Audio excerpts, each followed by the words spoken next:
In this video, I will talk about polymerase chain reaction, for short PCR, and the document is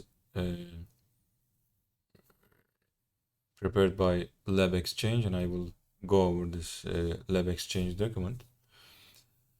So, what is PCR? It is a powerful lab technique used to generate billions of copies of a specific sequence of DNA.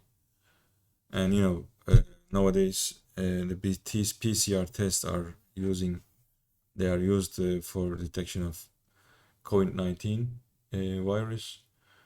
And so as I said, it's just copying and generating billions of copies of a specific DNA.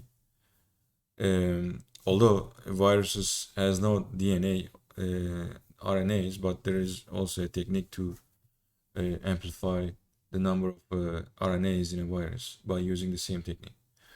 Having many copies of particular sequences allows you to read, compare, and manipulate them, which is useful in many fields.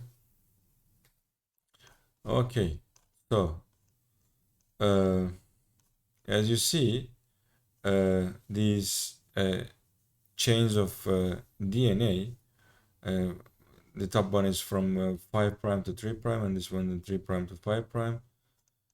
However, they separated the helix and then copied both strands, okay, to form 2 copies of DNA from the first initial piece, and then this will go on for repeating. These are cycles. These are called cycles. Repeating these cycles are just every time you do this process, you double the number of strands in your hand. Okay. So this is basically superficially what it looks like. Every time the technique just copies every strand of DNA. So it goes like 1 going 2, 2 goes 4, 4 goes 8, 8 goes 16. So each time in each cycles, all the strands at your hand just doubles. So to amplify a certain region of DNA, all PCR reaction require the followings. So the buffer, okay, you see in the video, the reaction takes place in a PCR buffer with optimal pH and salt concentrations that ensure maximum PCR yield. Magnesium ions are an important part of the buffer as they help to stabilize, okay, DNA and activate the DNA synthesizing enzyme, which is called the Taq polymerase. Okay, so you see how this process is done in lab. The second is template DNA.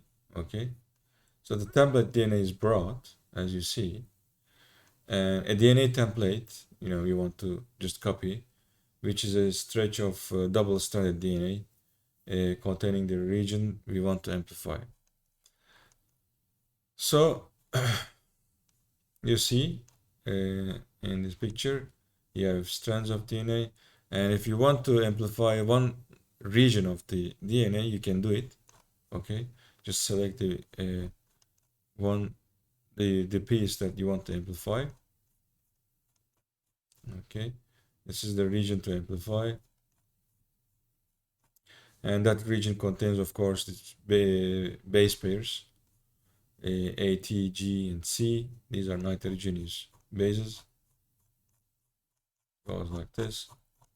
All right. All right, so the two strands of the DNA template have the opposite orientation relative to each other. 5' to 3' ends and are opposing each other and interact with each other by complementary hydrogen binding. These are the hydrogen bindings. For example, between adenine and thymine, there are two hydrogen bindings. When guanine and cytosine, there are three hydrogen bonds. These are the hydrogen bonds, as you see. Okay. So this is, you know, picked up from the template into the PCR tube.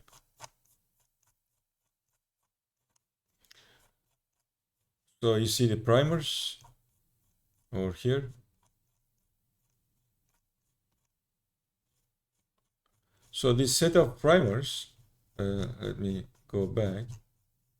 Okay, is the third requirement, as you see over here, or sometimes called oligos. They're short pieces of single-stranded DNA that are complementary to the ends of the DNA region that we want to amplify. And primers are necessary in order for Taq polymerase to create a new strand of DNA, okay, where primers attach determines that what region is amplified. Okay. So next is DNTPs, the building blocks of DNA. The 4-deoxyribonucleoside triphosphates, DNTPs for sure, are DATP, DCTP, DGTP, and DTTP. These DNTPs are provided in huge excess in a PCR reaction. Okay, these are required. You see over here, deoxydenosine triphosphate, or for short DATP. So this is DCTP, and this is DGTP. Just I'm showing that what are the differences between these two four DNTPs, and this is DTTP. Okay. All right. So I put into the tube, the PCR tube, roll. So next is the Taq polymerase. It is a special DNA polymerase called Taq polymerase. It synthesizes DNA by using DNTPs to elongate the primers, as it uses single-stranded DNA as its template. Unlike DNA polymerase found in eukaryotic cells, Taq polymerase is heat resistant, allowing it to function at the high temperatures used in PCR. Now all PCR reagents are combined in this PCR tube in a buffer that ensures the most PCR product. Magnesium and potassium ion concentrations are particularly important and sometimes need to be adjusted. Okay. Magnesium ions are important for the DNA synthesis activity of Taq polymerase. With the reactants in place, the PCR tube is ready for the thermocycler. This is the device, thermocycler, where the PCR cycles, so-called PCR cycles, can begin. So one PCR cycle consists of three steps: denaturation,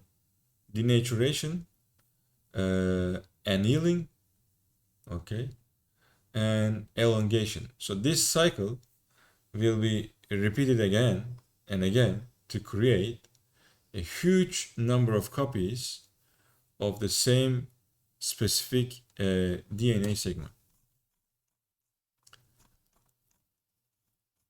So let's begin with the denaturation.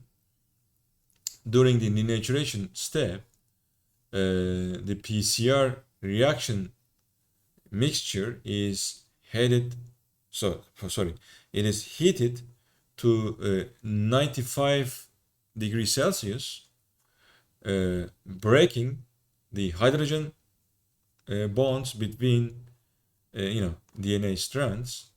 So once you heat up something, it gets energetic, and then chemical bonds, they're just broken with the high temperature because of increased kinetic energy of molecules. So at this temperature, all DNA exists as single strands. They are just single strands. Okay, so it's called denaturated template. Next, depending on the exact sequence of the DNA template, the dissociation of the double-stranded DNA, into single strands occurs at different temperatures. However, at 95 degrees Celsius, all DNA will be single-stranded. Okay. So there is this threshold temperature of, the melting temperature of DNA is defined as the temperature at which the 50% of, double-stranded DNA is changed into single strand. It's called the melting temperature. Melting temperature is around like 84 degrees Celsius. Annealing. So when it comes to annealing, after denaturation, the temperature in the PCR tube is lowered, okay, to allow primers to anneal or bind, binding to their complementary regions on the single-stranded DNA templates. All right. Depending on the sequence of the primers, the annealing occurs between 45 to 70 degrees Celsius.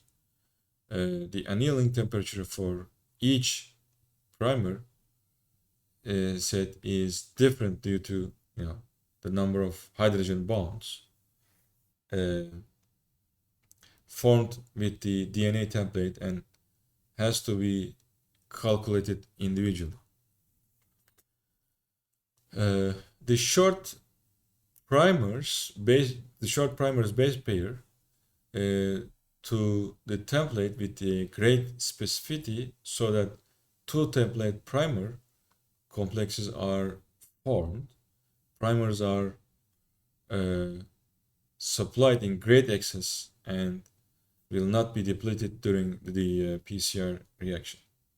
So during elongation, the next step is elongation. The temperature is again raised to 72 degrees Celsius, which is the ideal working temperature for the Taq polymerase. So these are the Taq polymerase. The polymerase uses the annealed primers as the starting point for DNA synthesis.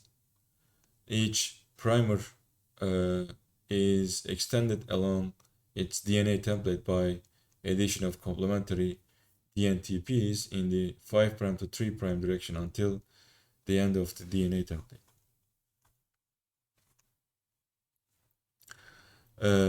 The result, of this first PCR cycle, so far we are still, in the first cycle, It's a copy of the region to amplify with an added overhang. Okay, future PCR cycles will not generate these added overhang regions, as we will see. After 30 cycles, only the region of the interest will be exponentially amplified, not of the whole DNA strand, but only at certain region. For the second cycle, we go through denaturation, annealing, and elongation again in the same steps. After denaturation, both the original strands and the two newly made copies with the overhang serve as templates for the primers to anneal.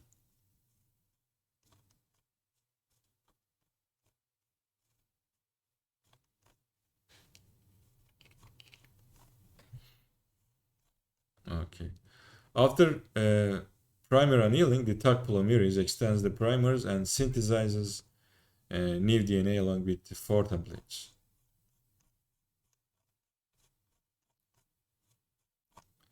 So the result of the second cycle is 4 pieces of double-stranded DNA. Most of the DNA strands contain overhangs, but 2 most recently made strands are the correct length. They consist of they consist of the region to amplify. So when it comes to the third cycle of PCR, these 4 double-stranded DNA molecules provide 8 templates in the denaturation phase. Okay, so it goes the same steps, and repeating the same steps as before, and again decreasing and increasing the temperatures and utilizing the Taq polymerase. The temperature is raised to is 72 degrees. Again, the Taq polymerase extends the annealed primers along with the templates, so it does the job again. After going through the PCR cycle a third time, we end up with 8 double-stranded PCR products. 2 of them finally exactly match the double-stranded DNA segment we want to amplify. The third cycle is that the 4 more strands of DNA have the correct length of the region to amplify. So in the following cycles of PCR, the desired product will be enriched exponentially. Typically, a PCR protocol with like approximately 30 cycles of denaturation, annealing, and elongation. 30 cycles of PCR produces around like 1 billion copies of the amplified region over only a few overhang products. Sorry. Okay. So next, what you see is that